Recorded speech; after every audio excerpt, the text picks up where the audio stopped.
when I see the number of agents that are not investing or are not utilizing midterm rentals or any type really of rental or investment strategy, I'm like, oh, but you're right there. You're like 90% of the way to the finish. Like you guys have all the knowledge that us non-agents, like we buy the books. Like we're like trying to get all of the knowledge that's in you guys' heads and like you have it, right? So it's, oh, you're right there. It's also a strategy that's easy to pivot in and out of if you need to, right? If you take a long-term rental and you want to try it as a midterm rental, like try it. You can always transition it back if you decide you don't like it, but I bet you won't. If you're a real estate agent earning $200,000 a year and you want to grow your passive income, this show is for you. Learn secrets other agents use and hear from experts in our field who will guide you on your journey to investing in assets like apartment communities so you can take your commissions and turn them into cash flow. Here's your host, Randall. Let's dive in. Hey, welcome back. I have an awesome guest on today. Her name is Katie Lyon. She is the marketing director for Furnished Finders. So we've talked about Furnished Finders multiple times on the show in passing when I've been talking to short-term and midterm rental operators. And I wanted to bring somebody on from the company to discuss the company and kind of what they offer and some of the things that they do, because it's a pretty awesome program. And if you're not investing or not familiar with midterm rentals, then let your ears perk up and learn a little bit today. I know you're going to get something out of the show. So if you would go on, rate and review, leave us a comment, and the stars is fantastic, but the comments help us a ton to get great guests like Katie on the show.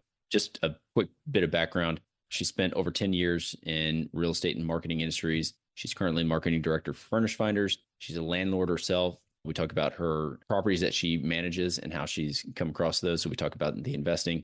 Cool little note that she touches on just briefly. She served as the advertising chair for Honda and Adventure, leading a team in developing and executing an integrated marketing campaign for the 2008 Honda Accord Coupe. It's pretty cool. So anyway, we have a great conversation. Again, if you're getting something out of the show, go on, rate and review. Appreciate it. Let's jump into the conversation with Katie. Hey, Katie, thanks for joining the show. Let's go ahead. I wanted to ask you about your marketing experience. But before we do that, why don't you just tell us a little bit about what Furnished Finders is? For those who don't know what Furnished Finders is, like I said, I was a noob and I didn't know how awesome you guys are, but now I do. So go ahead and tell us what you guys do. Yeah. So Furnished Finder is an online marketplace where tenants can find furnished stays for 30 days or more. And on the flip side of that, landlords can post their properties for 30 days or more. The main difference between us and say an Airbnb or a Vrbo is that we are not a direct booking site. So it's a lead generation site. So we are heavy believers in direct booking. And we give landlords all of the leads that come in for their area. We also give tenants the opportunity to connect with landlords directly. And then between the two of you, you get to do a tenant screening, sign a lease, collect a deposit, all of those amazing things. But it's all 30 days and up. So our focus is on midterm. So less than a long term, but definitely more than your traditional Airbnb short-term rental stay. Okay.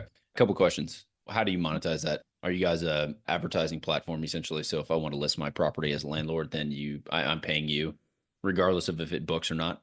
Yep. So there's an annual subscription fee.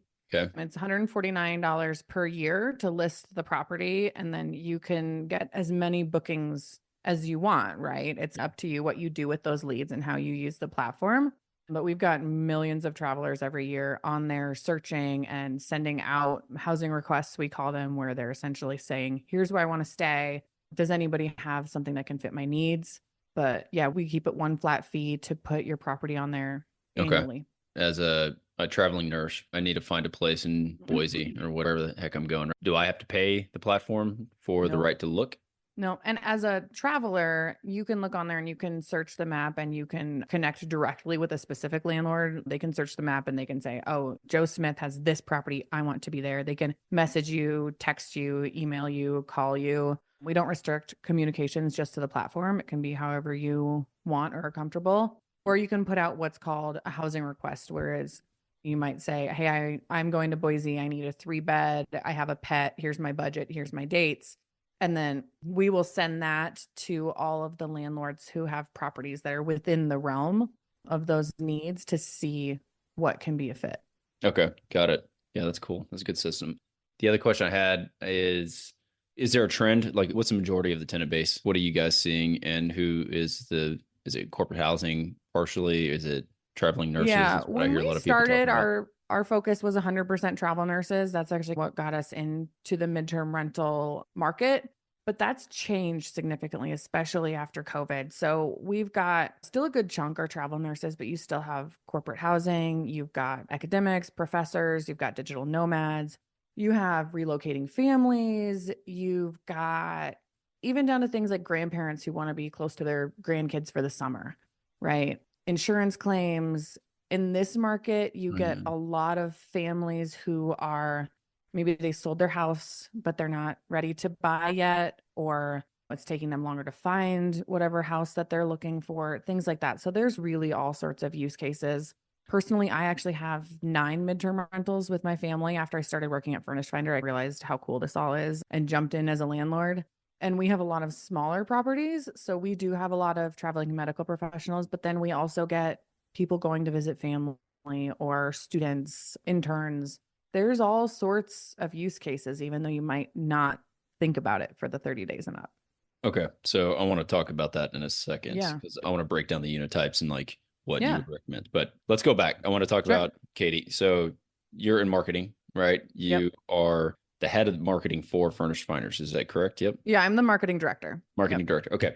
So how did you go from like your background? I know you worked on the 2008 Honda, right? Yeah. Okay. So you went Yep. from that, the corporate world into real estate and still working in the marketing side of things. Just give me the 30,000-foot view of how you got from just marketing into marketing and real estate.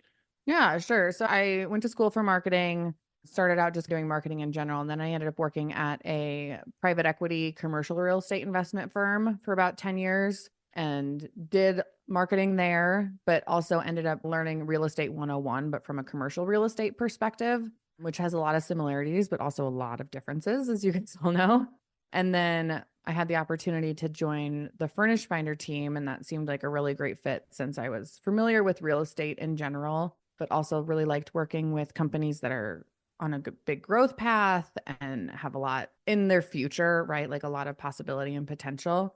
And just since then, I've really gone into the deep end with the real estate, right? Like I said, like we've gotten all these rentals. We've had one long-term rental for a few years as well. So it's all just felt like a very natural fit. And it's felt getting to know the residential real estate side has felt very natural to me, I think, since I had all that experience in the commercial side. But this just is so much more customer oriented and you're working with these travelers and stuff. So it's been a really great fit. I love combining the two because I think at the core, right, marketing and real estate is you're serving people, right? You're solving these problems. You're trying to figure out how to make things better and things work for everyone. So I really enjoy combining the two. Nice. All right. Thanks for the background. I have to ask Yeah. then on the CRE side. So you worked for a PE firm, and what kind of assets were they going after? So it's mainly strip malls. Strip mall. Okay. You didn't work for strip mall guy, did you? Nope. Is that the beginning of that, guys? Okay.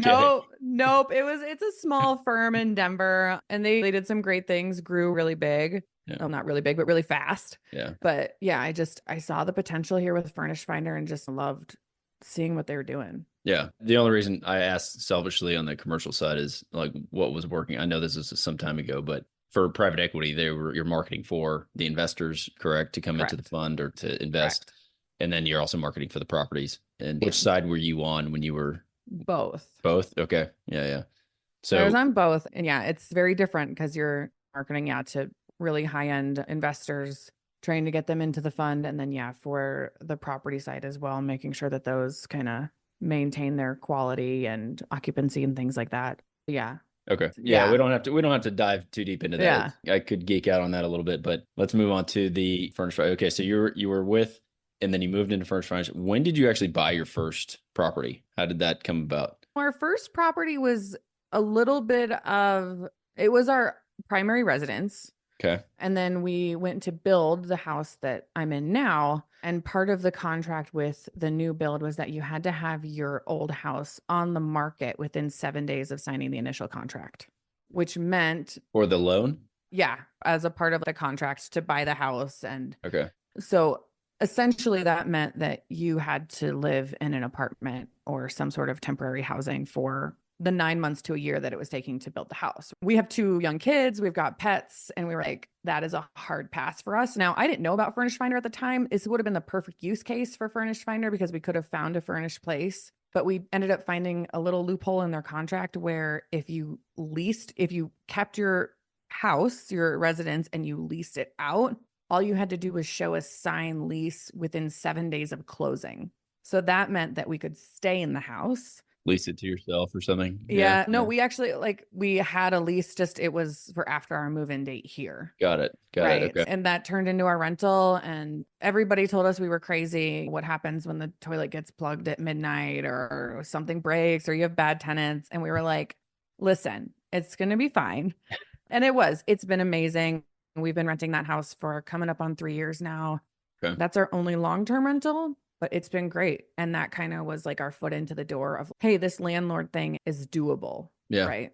So this was 2020, give or take. 2020. Yeah, right around there. Yep. Okay. So that was your first in, and now you have what, 9 doors? Is that what I heard you say? Now we have technically 11, but one of them we're working on doing a seller finance deal on. So I just call it 10. Okay. Yeah, we'll talk about that too then. I like seller finance. We have a whole crowd fund set up to do on finance deals. Oh, nice. Yeah. All right. Okay. So you bought that, or you moved in, you did a deal.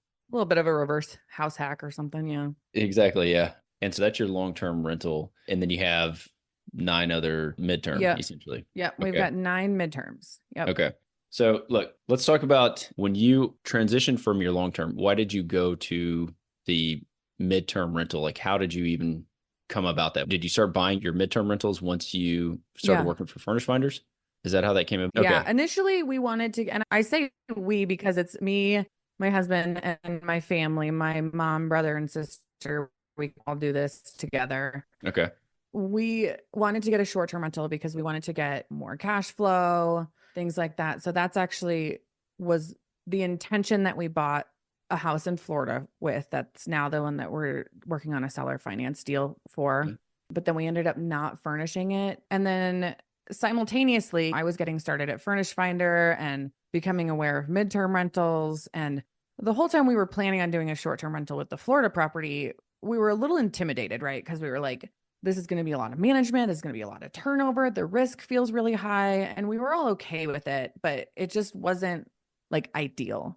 Right. And then I'm starting to work at Furnished Finder and I'm starting to realize all the potential of midterms. And I was like, why are we not doing this? It felt like a much better fit because all of us have full-time jobs. We all can't sit and be managing short-term rentals all the time. It felt more stable. It felt like you still get good cash flow because it was feeling really hard to find a long-term rental that would cash flow. So it felt like the perfect fit. And I was seeing it day to day, like all day when I would be at work. So we got our first property as an arbitrage, and that one did really well.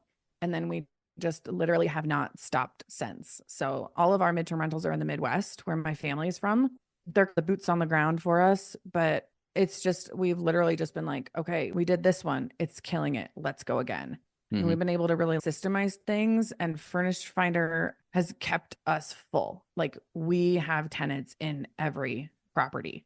I don't know our occupancy rate per se, but like when we have an opening, it's for a couple days. That's actually pretty solid for that. It's awesome. I actually had over the winter, I had people who were waiting for one of my units and I put them in another unit to hold them. There was like a waiting room game. Nice. So yeah, it's been really cool because now not only do I get to work at Furnished Finder and talk about the product and work on it, but I get to see it as a user, right? So I'm like, I'm sitting here using it day to fill these properties and it's doing the job, right? So it's just really great. All right. I'm like 30 questions popping up, right? Yeah, that's good. All right. Let's go in and just high level. Sounds one like you either know the property type that you should be buying. That's one question. What makes a great midterm rental property, right? You mentioned nurses maybe gravitate towards a smaller condo or something that's easier to manage. So if you could break down maybe those, either the property types or maybe what you have done specifically that keeps you full all the time. Yeah. So I think it's all about your approach and your kind of investment theory, right? What me and my family have decided is that we want to go about it like a pyramid. Like we're going to build a base of smaller properties that all have lower costs. And that way, if we do have a vacancy, it's less of a hit. And then slowly build up to larger, more expensive properties. Because then if we have a larger property that's vacant, we have these smaller ones on the base that can financially support it. So it doesn't feel like as big of a hit. I know a lot of people that don't do that because they want to have the maximum amount of cash flow per property and they go straight for the larger properties. There really is demand for every size. I always say to think of it coincidentally like a pyramid where if you have your studio, 1-2 baths, 1-2 bedrooms, you're going to have the most inventory of those on Furnished Finder and kind of in Midterm Rentals in general. You're also going to have the most demand. As you get higher and higher, let's say you reach the point of a 4-bed, 5-bed, there's a lot less inventory. There's also a lot less demand, but they really correlate pretty well. It's just the use cases are different. But I think next up, we're going to be trying more of the larger property. And I'm excited for that because it will be more cash flow, less work because it's a larger property. But it just depends on what tenant type you're going for, right? Traveling medical professionals, they don't need a whole ton of space. A relocating family, an insurance placement, someone who's waiting to close on their next house or still house hunting, they're going to want a larger property. So it just depends on what you're going for, what your market is, and how you see yourself fitting in that puzzle. Okay. And are you marketing these properties only on Furnished Finder? And if so, then what are you doing? Because I don't know the rating system. I should have gone on and actually taken a look. Yeah. But no, you're good. Are there metrics for the landlord similar to AirDNA, right? Like, how do I know as a landlord if I put my 4-bed, 2-bath on, what am I going to be able to lease that thing for? Yes, there are. So let me answer your first question. I do have my properties listed on Airbnb more for kind of research purposes. Mm-hmm. But I think about, honestly, all of my current tenants right now are from Furnished Finder. Okay. It's so much less expensive. I don't pay any fees or commissions when I get a booking. And the traveler doesn't either. And what people don't think about is like on Airbnb, the landlord pays 3 to 5% commission to them, but the traveler also has a separate fee. When you're going on vacation and you go to the checkout and there's whatever they call it, the fee, it's a lot. And they have to include that in their budget. So even though that's not directly coming out of your pocket as a property owner or an investor, it really indirectly is because the traveler has to budget for that. Yeah. So that has become huge for me in my business. I'm like, I want to book direct, when it's at all humanly possible. But on Furnished Finder, we have a stats page. It's furnishedfinder.com/stats. Okay. You can get there through the navigation too, but you can put in your market and get some basic data points. But I always tell people as well, like midterm rental research is a lot more Sherlock Holmes than it is data. Right? It's getting into the map. Go onto Furnished Finder and search the map as if you were your ideal traveler, right? Like if you're going for digital nomads and medical professionals, look at, okay, what are the studio 1 or 2 beds in your area? Do they appear to be available? Do they appear to be booked? What's the price like? What are the furnishings like? Get in there and like really connect some dots. And same thing if you're looking at a bigger property. So I always do that. I use the stats page a lot, but there's also just like a lot of inferences and dots you can connect with looking at the map.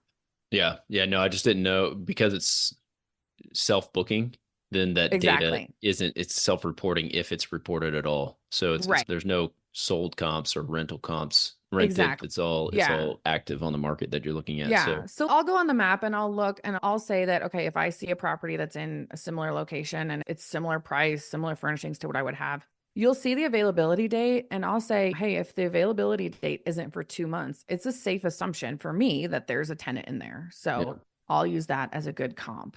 So it's just, you just got to get a little more creative with it. Yeah. No, good advice on how to use the system. So let me ask you this then. So with your background in digital marketing, and what tools are you using to not just market, but I guess on the other side, now that you have tenants, like what tools are you using to book them, to manage the property, to collect rents, break down some of that so that anybody listening would be able to go and replicate what you've done? Yeah. I will say one of the things that intimidated me about short-term rentals was how there's 400,000 softwares out there and they all do different things or all the things. And it was a part of the feeling of overwhelm for me.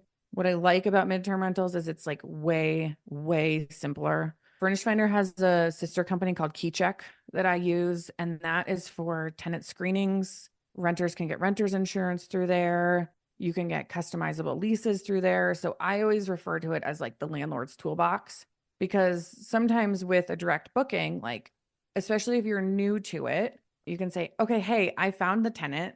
Like, we agreed on the dates, the price, the deposit, all these things. But now what do I do? And we don't want to leave you lost in the woods. So we give you KeyCheck as a tool. There's the prices on there for the tools are very reasonable. But a tenant screening for a midterm rental is standard. I always tell my tenants or tenant leads that it's the equivalent of an application fee. Yep. And then I like the customizable leases. I get an actual digital lease for every tenant that I have.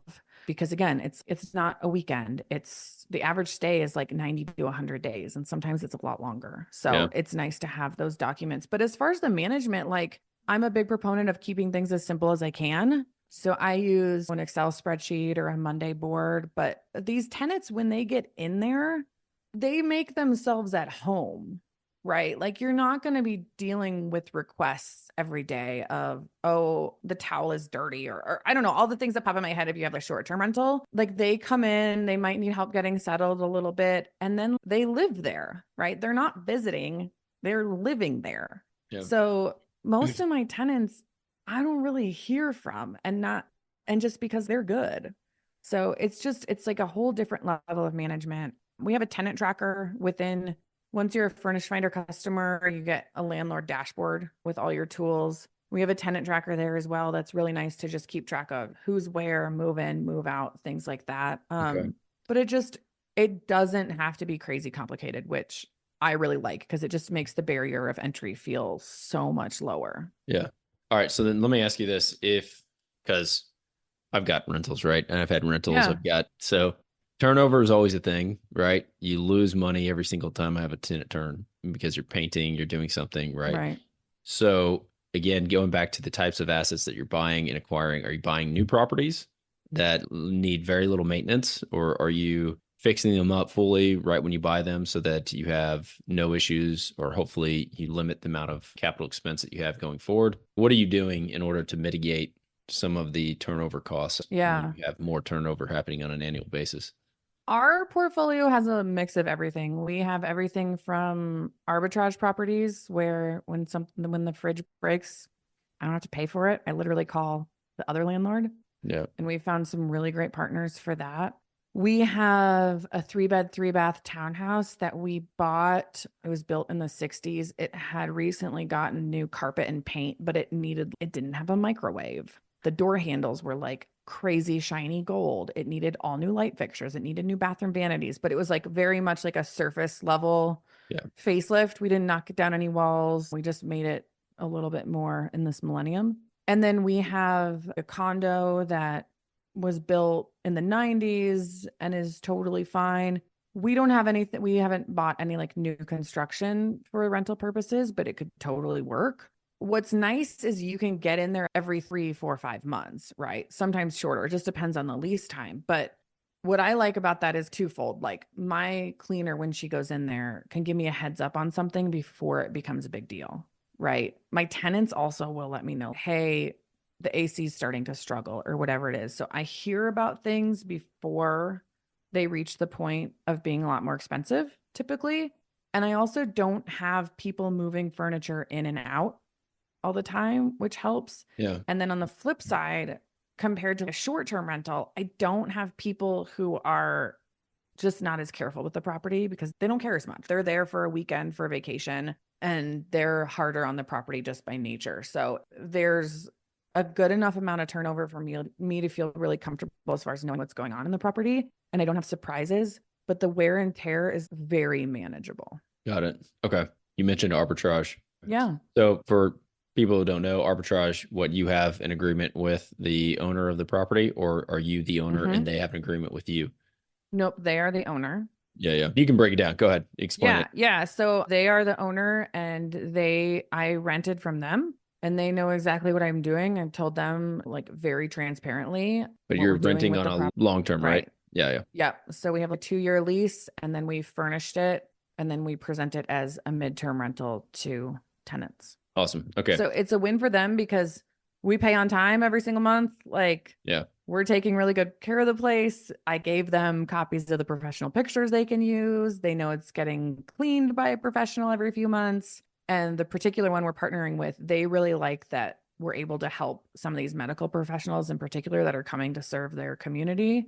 And it's great for me because I don't have to have a down payment to get another property, right? It's a lot easier to grow the portfolio quickly. Yeah. All right. So then let's talk about this. You have what's the cost to furnish standard? Like, and does Furnished Finders actually have like, hey, here's your itemized list of things you should probably have in a property, or is there any kind of Yeah. resource? I'm sure there's a resource like that out there. There are resources. I would suggest everybody Google it. There's some great people out there. I know Sarah Weaver has a list, but also you can literally take a list for a short-term rental and just pare it down because Yeah. you don't need the board games and the puzzles and the seasonal decor and things like that. You need extra blankets and extra sheets and you need like a baking pan. And I have my own list that we've used time and time again. And what I like when we were making it, I would just go through my day and I'm like, okay, what am I touching that if I were in a rental, I would expect to be there, right? Like a desk. I would want a desk to be there. Kitchen utensils and things like that. I was like, okay, what would I expect to be there and what would be like a plus? The other nice thing is I always tell my tenants when they're moving in, I'm like, hey, if there's something that you use on a regular basis that I don't have in there, let me know and I'll get it for you. Because if you use it regularly, someone else would probably use it regularly as well. I think I've had a toaster come up and a teapot, and I'm like, cool, I'll send them to you on Amazon. Like it'll Yeah. be there tomorrow. Yeah. Cost wise, it's definitely less than short term because, like I said, like you don't need all the frills. I would say for a studio apartment, I typically spend about $4,000, maybe 5,000. Okay. And then just scaling that up, our 3-bedroom, 3-bath, I want to say cost probably 8. But I also I don't do a lot of extra frills, but I want to make sure there's a really good mattress in there and, Yeah. blackout curtains. And I want to make sure that the kitchen is like, you've got everything you need. So it's more about quality than quantity because these travelers too, sometimes if you think about a family who's in between homes or on an insurance placement or something, they're probably going to come with some suitcases, right? Yeah. Like their kid's going to come with their favorite blanket and some of their clothes, and you're spending more money on like clothing storage than decor, right? So yeah. Okay. Yeah, that's good to know. And obviously, the TVs and couches and basic furniture stuff going in there. Yep. So 4 to 8. All right. Yeah, that's interesting. We have on ours, I talked to somebody I'd interviewed here on the podcast and talked to them. And then through some other people, they're like, okay, I have this property. I'm thinking about moving out. We're going to move into this new house. Here's my address, gave it to them. And then they gave me an estimate of what it was going to rent for. And it was like 3 times what I would have gotten on a short term or like a normal lease, like a Oh, long term wow. lease. Yeah. And so that's the other question. What are you seeing typical if you had to rent any of your properties out on a long term lease? Obviously, you're making money on an arbitrage deal. So you know Right. what the long term would go for and you're making money Right. on that. So what are you seeing is average, perhaps, increase over what long term rentals would go for? It's very market dependent. Okay. And you have to look at your specific market. My goal with an arbitrage is always to double the rent that I pay. And I get close to, if not match that every time. But part of a midterm rental is you cover utilities. So I'm going to double the rent, but then I'm paying utilities, I'm paying internet. Yeah. But that is my goal. My personal investment goal is always to double it. Now, in some markets, that's not quite possible. I tell people as a rule of thumb to go with 1.5 to 2 times long-term rent. Okay. Now, if you get like an insurance placement or you have a much larger property, you might blow that number out of the water. You might get 3 to 4 times, right? Because those are high needs and low inventory. So they're going to pay more. If you have a small property somewhere where long-term rents are really high, you might not reach that number. And that's okay. So it just really depends on the market, the size of the property, and also what amenities do you have with it? Is there free parking? Are you pet friendly? Those are all things that people are searching for. Okay. All right. Good to know. So then let's tie it into the agents, right? So what advice would you give to real estate agents who we have line of sight into properties all the time? Yeah. You've invested in multiple markets. So just in general, what advice would you give to real estate agents who may be thinking about dipping their toe in the water and getting started in midterm rentals? My biggest thing is it's not difficult to get started, right? Like it is very much not difficult, especially if you have market knowledge and you have, like you said, line of sight into properties day in and day out. Like it's very attainable. And there are so many tenants that are searching for places to be. It's so much less demanding than a short-term rental. And there really is like so much potential there. When I see the number of agents that are not investing or are not utilizing midterm rentals or any type really of rental or investment strategy, I'm like, oh, but you're right there. You're like 90% of the way to the finish. Like you guys have all the knowledge that us non-agents, like we buy the books. Like we're like trying to get all of the knowledge that's in you guys' heads and like you have it, right? So you're right there. It's also a strategy that's easy to pivot in and out of if you need to, right? If you take a long-term rental and you want to try it as a midterm rental, like try it. You can always transition it back if you decide you don't like it, but I bet you won't. So it's just, there's so much there. And I am always shocked at how many agents are not just giving it a go, right? Yeah. Yeah. Go out, do it. Yeah. Yeah. Okay, so that's awesome. I want to ask you one more thing about your podcast. So I know you're co-host of the Landlord Diaries podcast. Awesome. You should go check it out. And so I want to know, obviously you have talked to a lot of landlords on that. So what are some of the most valuable lessons that you've learned from some of the conversations that you've had there? Yeah. So on the podcast, we talk to midterm rental landlords of literally any size. So if they have a room they rent out in their house, or if they have a portfolio of 100 rentals, we just discuss. And I think one of the main lessons that I take away from it personally as an investor is you can analyze something all day long, but sometimes you have to just try it, right? And you can pivot and you can figure it out. And the other thing is that there's a lot of resources out there for midterm rentals. Like it's not always thought of firsthand with real estate investing, but once you dive into the land of midterm rentals, there's so many resources and so many people that are supportive. Like for each of my properties, I only need on average 3 or 4 tenants a year. So I'm like, I don't need to gatekeep. I don't need to protect any like trade secrets. I like it if I have other people that I can point to. I don't have vacancy with that person. But yeah, I think also at its core, we talked to a lot of guests that remind us that it's still a hospitality and a service business, right? Like you're trying to solve these people's needs, particularly with midterms. People are traveling because of a need much more often than a want. So you're working with them and you get to create really good relationships and say, okay, how can my problem help? I have a tenant right now who's staying there because her mom is on hospice and it's really close to the facility. And it's okay, how can I help you in your situation? A traveling medical professional. Okay, how can I use this property as a tool for you? And all the way up to large properties. So it's just remembering that frame of mind and like that you're serving these people in somewhere where they've got this need to fill. It puts your mind in the right direction. Yeah, that's solid. Thanks. Yeah, I'm often curious about that to see how much of a hospitality business it is and how many calls you're getting and that sort of thing. But right. It sounds as though it's a lot less. And you're not the only one that said this. I've had conversations with other operators who own their properties and they say the exact same thing. They say it's like on a comparative basis, if you're looking at a short-term rental compared to midterm, I'm not getting the calls about X, whatever it is. That's a lot easier deal to do. It's a lot. All right, really appreciate you jumping on, sharing your knowledge. Yeah, absolutely. With me. Yeah, catching up, telling me about Furnished Finders and what you're working on these days.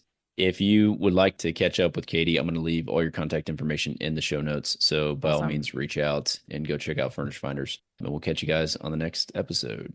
Did you know that 80% of the agents we speak with got into real estate in order to gain passive income so they could obtain financial freedom and become work optional? If you want to stay up to date, the best way is to make sure you're subscribed. So if you haven't done that, go ahead and do it now. We'll catch you on the next episode.